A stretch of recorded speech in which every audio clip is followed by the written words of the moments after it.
they had compared to United 7. Let's just remind ourselves, young boys this evening had a chance to continue their European adventure this season. If they'd have won this, they may well have been in the Europa League. Yeah, and you could see they were going for it at the end of the game. They didn't take their foot off the pedal and just sit there and think, let's enjoy Old Trafford and just so we can talk about the experience. They wanted to get a result here, and you could see that. But Man United made a lot of changes before the kick-off, and then throughout the game made big changes. So, and a lot of young players coming in. I think 6 teenagers on the play today. So it's fantastic for Man United. Again, I talked about the traditions of the club and bringing young players through. They continue that again tonight, and that valuable experience, beautiful stuff that they'll be able to carry them for the rest of their careers. And it's not just about them, it's about the other young players who are in the academy at the moment. They see this and go, right, there is a pathway. Yeah, but check it, it's for everyone, you know, because if you take the group serious and you qualify early, then you get an opportunity to play these young kids. You know, for the coaches, all the hard work they put in, for everyone. I think it's great that these guys get an opportunity to step out on the pitch and make their debut in front of these fans. Yeah, and it's right, it's bang on. It energises the whole club from top to bottom. There's recruitment, there's scouts that are working up and down the country, all across the world, trying to recruit players to come through and come into this system here. And they all get energised when they see young players come out there because they know their work is worthwhile then. And even Tom Heaton comes on. Ralf really is keen to see every player at this football club, isn't he? Not often you see a goalkeeper get changed in halfway through the second half, but that's great. Even at 35, I think Tom making his Champions League debut. Yeah. Pretty amazing. So, yeah, that was good. Who's made it through so far, and you can see on here the only remaining one is the Atlanta Villarreal, which will be decided tomorrow. The big disappointment tonight, and we'll talk about this on Champions League tonight, is for Chelsea. They were actually going to be the group winners until the 94th minute, and then they conceded. They drew, which means they go through as runners-up, as do Paris Saint-Germain. But look at those teams, looking very nice indeed for the knockout stages. Let's talk overall then about this evening before we get into specifics, hopefully hear from Ralf Rangnick and some of the players as well. Who impressed you both this evening? Who do you sort of feel came out of this with Ralf thinking, you're in my plans? Mason Greenwood. Yeah, Mason's pretty special. You know, I think there's a lot of players out there that cost a lot of money out there, whether they're, you know, bought from other teams. Mason's through the academy, and he's probably the most talented one. So, didn't we know all that already, though? Ish, but, you know, Ralf gets to see him in a live setting, and then he gets to see him score a goal like that. He's one of the best natural finishers at the club. Can play in multiple positions. He's good on the ball. People always talk about his finishing, but Rio and I were saying his ability to use the ball, receive the ball, doesn't get enough credit. So awareness. I think he's going to be one of those that he'll be in the starting 11 soon. Yeah, I don't think it's long. I mean, we can watch the goal here, and we spoke before about Jesse receiving the ball, but Matic's ball into him through the lines as a pass of a midfielder. Fantastic ball. And to be fair, it's his movement. He drifts. It's not a massive bits of movement. It's just deft movements, and then bang. That finish, and we spoke during when we saw this happen, it's like, I always liken him to someone like Van Persie. That's who his style is like. He receives it a lot like him. His movements like him. He's elusive. Doesn't really want to ever get pinned against a defender. You see here. Luke does well, doesn't he? Get on the overlap. Yep, he does. But I'd just like to take it back seriously. Just want to look at his movement again, because Luke does great, yeah. But my eyes are only on one man at the moment, and it's him. Look at him here. He knows his awareness of where he's in. He's not scoring from there. No. He's not scoring.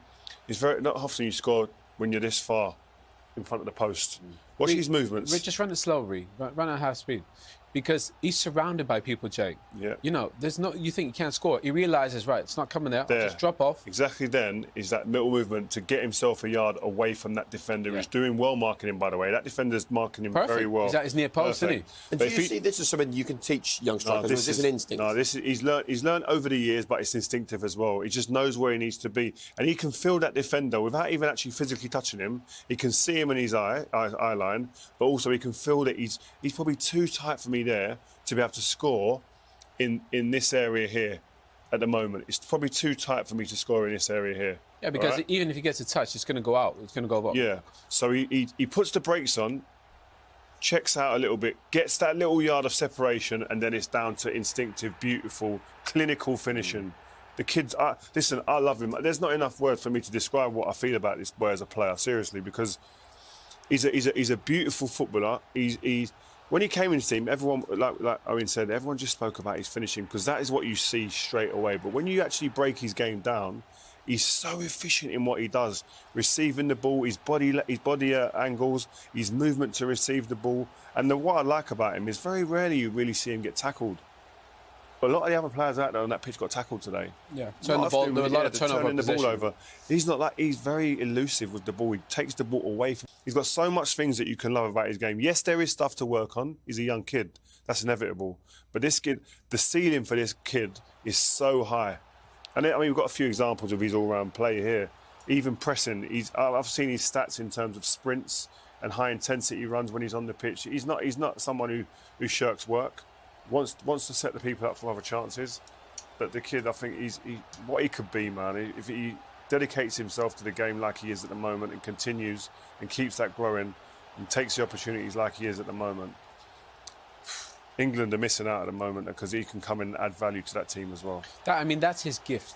In those areas, he's calm. He never rushes. Most young kids, they receive the ball and they panic. They speed up in the moments where they shouldn't.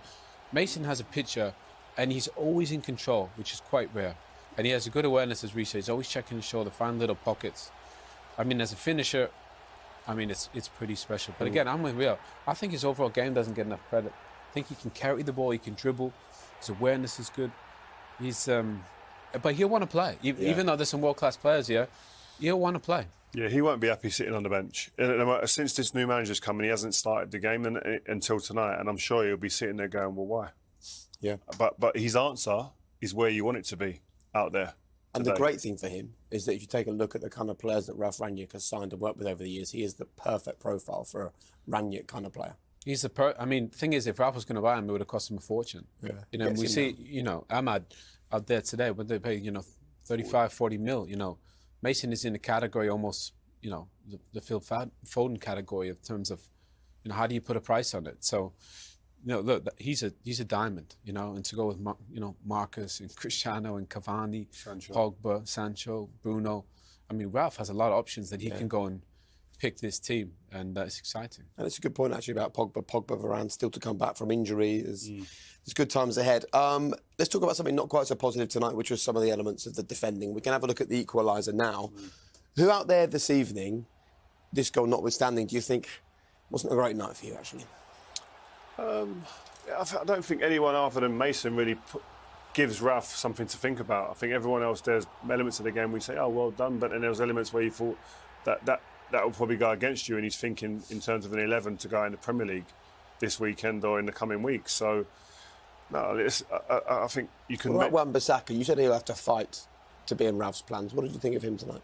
Yeah, I just feel with Wan-Bissaka, I think he needs to work on his game with the ball a lot more. And I think that we spoke about it today. Fullbacks in today's games are controllers of the game. We've always been number 8s, midfielders in Premier League history, and we've watched football for years. Centre midfielders are the conductors. At the moment, the players who are getting majority of the most touches are the fullbacks. So you have to be good at receiving the ball and good at playing over various distances and adding different layers to your game. And I think that's where Wan-Bissaka, if you're talking about the top right backs in the country, that's where he falls short in that department.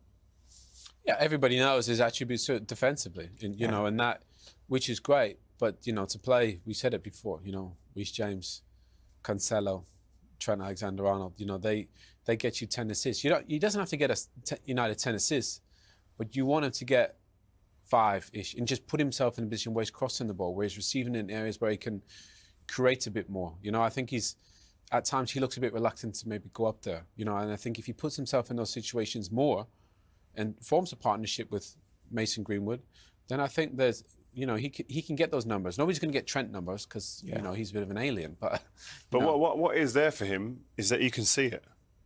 You know what you got to work on. So sometimes that's the hard part for people to identify what do I need to work on. But it's there. It's clear for all to see.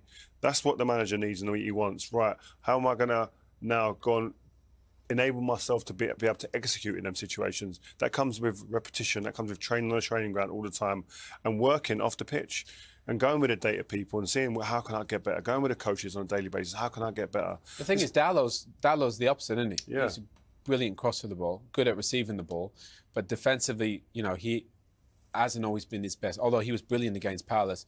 And Wan-Bissaka's the opposite. So depending on what game it needs, you can pick and choose. Wan-Bissaka always played under Ole, but I think with the way Ralph's going to play, you might see a bit more of Dalot because to get the crosses in for Cristiano.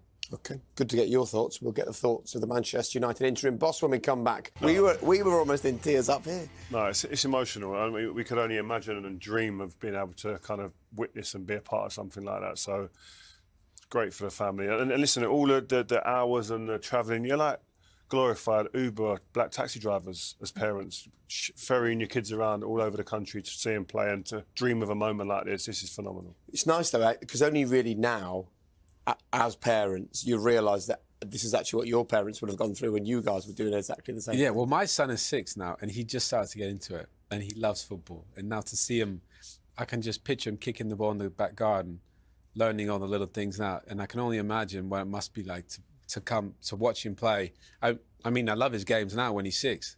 You know, sitting on the side with a bacon sandwich or some chase the ball. I can only imagine what it'd be like see him walk out there. So pretty amazing for the Savage family. Yeah. 6 teenagers coming on tonight for Manchester United. Charlie was just one of them. Let's talk about United and what happens in the near future, because if you look at their Premier League fixtures, I mean, wow. It's a beautiful run now for Ralf to get his teeth into, isn't it? Yeah, I think the manager he could have handpicked and cherry-picked some games. I think these would have been exactly it. Yeah, because you look at that and you think, wow, there's not many there that you would frighten you or put you on the back foot. I think he's got to go into these thinking, wow, we can come out of this at Southampton. We should be in a really, really good position. That is win, win, win, win, win, win, win. I mean, it should be 30 points? Yeah, no, seriously. You'd hope so. But if you based it on the performances that we've seen before disappointment, you would say, well, I don't know where there could be, I can see banana skins left, right and centre there. Yeah, but look, Villa away, West Ham at home. Come on, they're the 2 hardest games from 10. I mean, let's be honest. You know, if United, with the squad that they have, the player, you know, the depth and the experience, they should win all those games. And then you go into the fixtures. Then you got the Champions League knockout phases. You will have Ralf for 3 months. You know, they could be in a place where they could go attack and potentially win a trophy or something. But you know, it's not as easy as that. No, I know it isn't. Fixtures like that. I used to do this as a player. You'd look 3 or 4 games down, and you think, oh, we should be like 6 or whatever points clear or whatever. And all of a sudden, after the first game, you're thinking, wow, we dropped points there. So it changes quickly. The landscape can change so quick, but you've got to make sure that you just look after the next game. Very good. I can see out of the corner of my eye a certain Ralf Rangnick has joined Des Kelly pitchside. So let's go straight to it live. Des, the floor is yours. Thanks very much. Ralf, it was a Champions League game, but it was also a part experiment and an assessment of the squad. So how do you think it went? I mean, I was fully aware before the game that with this team that we play today, they haven't played together, not only with regard to formation but also as a team. The first half hour, I think we did quite okay. We had a few unforced errors even in those first 30 minutes, but at least we had control on the game. I think we should have been minimum 2-0 up, if not 3-0 up. We had 2 great opportunities, one from Amat and the other one from Juan Mata. But we didn't score. We were a bit sloppy with those situations. We had a third one with Anthony Elanga in the second half. So we could have scored 3 or 4 goals. But obviously after we conceded the equalizer, we were not defending high enough, not proactive enough.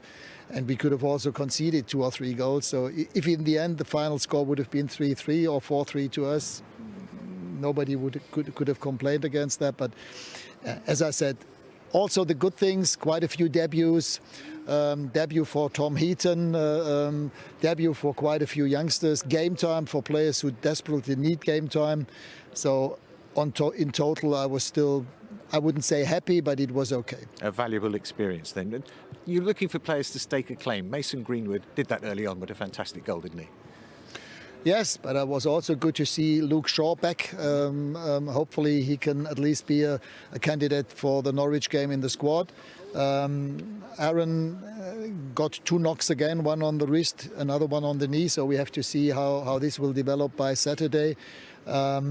Yes, and as I said, it was an experiment. It was not an experiment. I did it on purpose because I also wanted to save the players and their energy for the game on Saturday against Norwich. Sure. But you talked sort of about giving the ball away, though. Did you seem to lose possession a lot? Yeah, what really was a little bit annoying was the way that we also gave the goal away, because we played too many balls into the first line of their pressing area, and this was also the case with the goal that we conceded. We could have cleared the ball easily, and whenever we played the ball into the second or third line, we were always dangerous, and that was really. I told them that before the game, but still they still played in that situation the ball. A 5-meter pass, and they were just waiting for that ball. It was more or less a pressing invitation that we sent. It looks like you've learnt a lot. Thank you very much, Ralf. Thank you. So it was almost perfect, this campaign for Manchester United. Might have finished with a bit of a damp squib this evening, but it was job done coming into the final game, which is crucial for them. And there are the group winners, there are the runners-up. And I guess the real headline tonight is, that is really frustrating, isn't it, for Chelsea? In the 94th minute, they're going through as group winners. They're now going to face either Lille, Bayern, Real or Ajax in the next round. But you don't want Bayern or Real. I mean, definitely not. So, obviously, I think Thomas Tuchel will be a little bit disappointed, but they'll get it back. They're defending European championships. But conceding 3, I think that'll bother them the most. Yeah, they're suddenly shipping goals. Yeah, the last 2 games, back-to-back, 3 goals each game. So it's not what we're used to seeing with the Chelsea team, but I'm sure they'll get themselves back on track. It's very pragmatic, Ralf, isn't he, when he assesses the games like this? There's sort of no getting carried away. It's all part of the plan, the long-term view. He sees it very clearly. He understands what he wants. He knows what he wants, and he doesn't deviate and get kind of put off by a certain little situation in the game. This is it. Clarity. Just what this football club needed, hey? Here's some clarity for you as well. Stay where you are.